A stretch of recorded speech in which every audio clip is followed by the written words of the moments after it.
Pessoal, é, esse é o primeiro vídeo que nós vamos fazer para realizar as nossas atividades em casa durante a quarentena. Então, vamos animar. A nossa vida não pode parar e então vamos tocar a disciplina de Direito Administrativo 1, tá? O tema dessa aula serão os poderes administrativos. Bem, quando a gente fala em poder da administração pública, poder dos agentes públicos, a gente tem que sempre lembrar que nós vivemos em um Estado democrático de direito. Antes de tudo, um Estado de direito. Então, toda a atividade de um agente administrativo ela deve estar pautada na lei. Tá? E pelo princípio da legalidade, os atos dos agentes administrativos devem ser autorizados por lei. Tá? Daí a gente tem que pensar o seguinte: todos os poderes administrativos eles constam lá nas atribuições do cargo. Tá? O cargo do agente administrativo vai dizer o que ele tem que fazer. Tá? Esse é o limite da atuação do agente público. Tá? Ali vai dizer o que ele pode fazer, o que não consta ali ele não pode fazer. Tá? Ah, e aí ele age contrariamente ao que determina a lei. Isso não pode. Mas a gente tem que pensar o seguinte: o agente administrativo ele tem uma atribuição fixada por lei.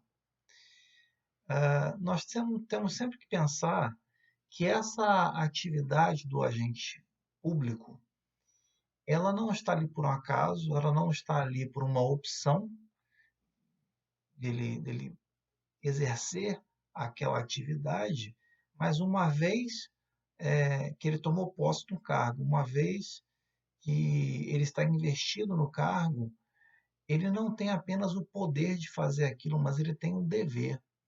Por isso, o professor Celso Antônio Bandeira de Mello, ele coloca que o poder administrativo, antes ele é um dever. Então, ele é um dever-poder, que o agente ele não pode escolher não praticar o ato. Por exemplo, um agente de vigilância sanitária, ele não pode simplesmente, uma vez que ele verifique uma irregularidade, ele não agir como determina a lei, ele deixar passar. Olha, dessa vez passa. A gente não pode pensar numa coisa dessa, né? A gente tem que imaginar que a lei fixou aquela atribuição porque há um interesse público ali, naquela atividade, na vigilância, seja no policiamento, tá? Então, o objetivo da norma é que aquela atividade administrativa ela seja exercida o tempo todo. Tá? Para quê? Para que os bens jurídicos que são tutelados, seja a saúde pública, seja a segurança pública, seja a segurança dos consumidores. Então, que esses bens jurídicos tutelados eles sejam realmente tutelados e não fiquem à mercê da vontade do agente administrativo. Então, o poder administrativo é um poder-dever ou um dever-poder. Tá?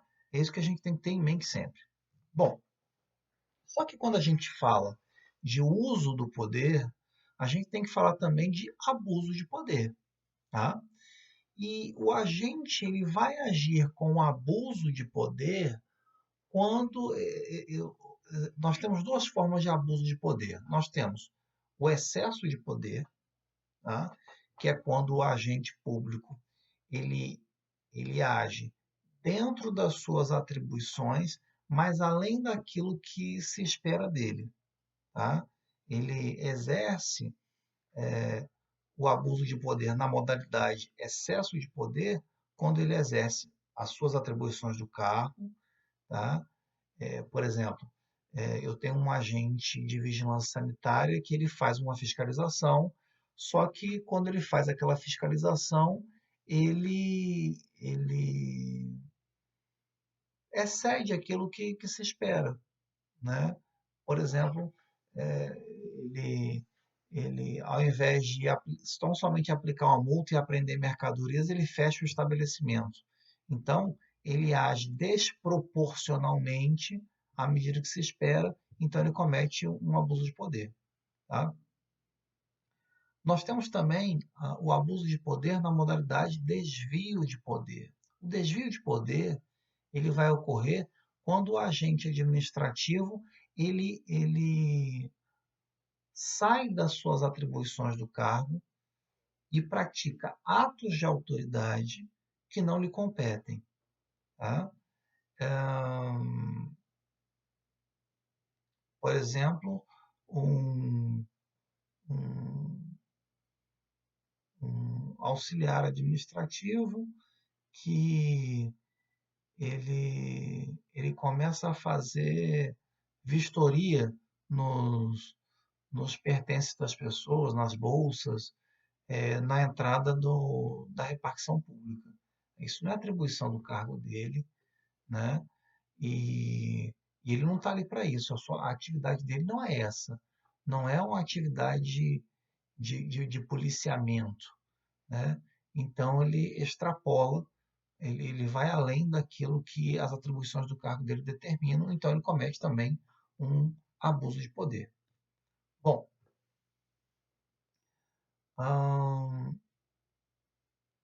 o abuso de poder ele tem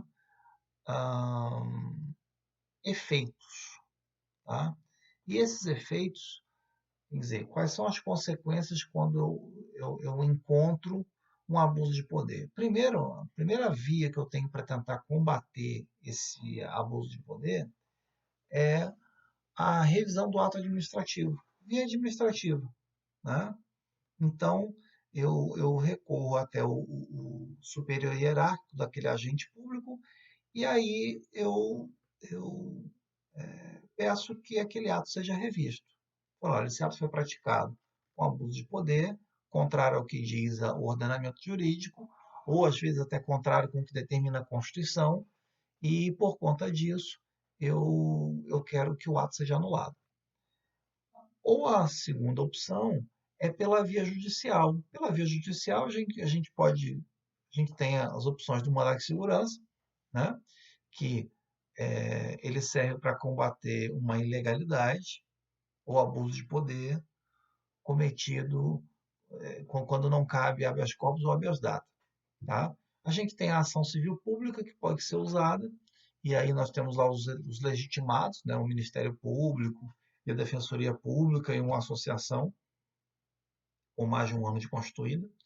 E nós temos a ação popular, que qualquer pessoa, qualquer cidadão poderá ajuizar essa ação para tutelar ali bens públicos, ou algo que interaja com o interesse público, que viole o interesse público. Né? Então, essas são possibilidades que nós temos para combater o abuso de poder. Bom, a gente tem em mente o seguinte: o abuso de poder ele é uma ilegalidade. Isso por quê? Se o agir administrativo ele tem que ser conforme a lei, quando eu saio daquilo que a lei determina, eu pratico uma ilegalidade. Então, todo abuso de poder é uma ilegalidade. E outro detalhe que a gente tem que ter em conta, que a nova lei de abuso de autoridade, a Lei 13.869 de 2019, ela tem aplicação à administração pública, né? Às vezes as pessoas podem pensar que ela só tem aplicação para policiais, para juízes e promotores, que ela tem uma aplicação muito grande para os direitos do preso, né? Só que ela tem aplicação também para a administração pública. Por exemplo, se a administração pública negar acesso a documentos, isso está enquadrado lá na lei de abuso de autoridade, tá? É, adentrar o agente público, por exemplo, o policial, ele entra na casa de alguém sem um mandado ou fora daquelas hipóteses que a Constituição autoriza, né? Nesses casos, ele comete abuso de autoridade. Tá? Então, tem várias hipóteses ali, vale a pena vocês olhar essa lei. Tá? Então, é a Lei 13.869 de 2019. É legal dar uma lida nela, porque ela é uma novidade e, e vai cair muito em prova, com certeza, em concursos públicos, né? Isso aí é matéria interessante para cair, tá bom? Bom, vamos falar agora dos poderes administrativos em espécies. O primeiro poder administrativo que a gente pode mencionar é o poder discricionário, tá? O poder discricionário, ele é, ele pode ser considerado uma atuação do agente público com uma certa liberdade que a lei dá a ele para ele escolher, dentre as opções possíveis, a opção que melhor atenda ao interesse público que é tutelado ali, naquele momento. Tá? E essa atuação do agente administrativo, ela vai ser pautada em dois critérios que ele vai ter que verificar na hora de tomar sua decisão. Esses critérios são a conveniência e a oportunidade.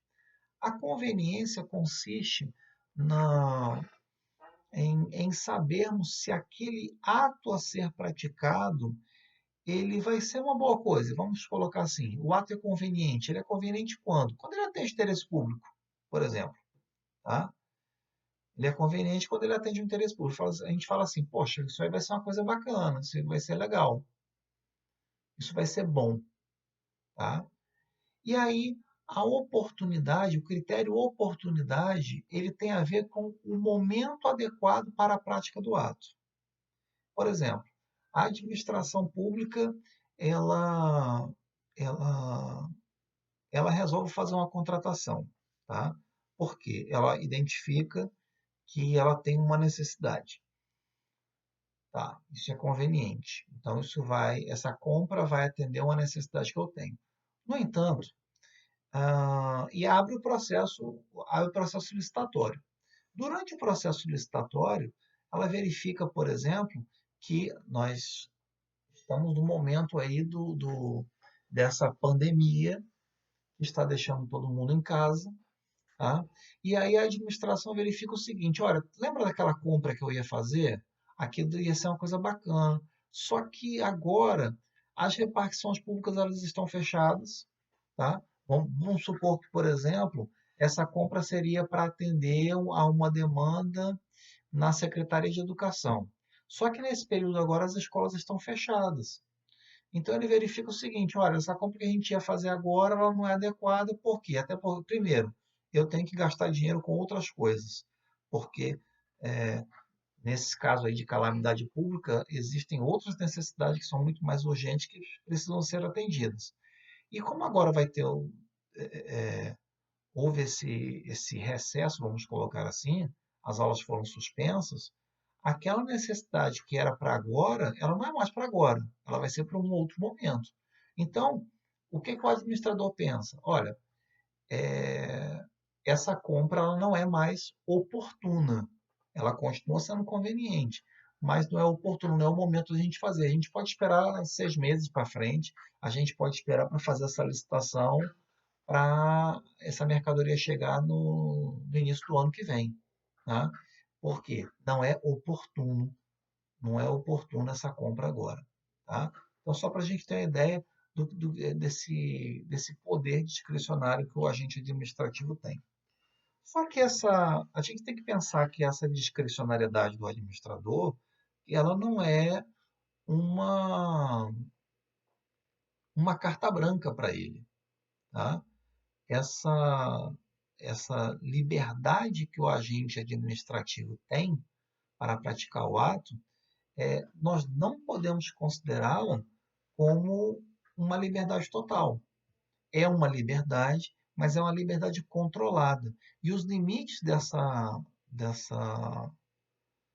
discricionariedade nós vamos tratar no próximo bloco. Até lá, pessoal.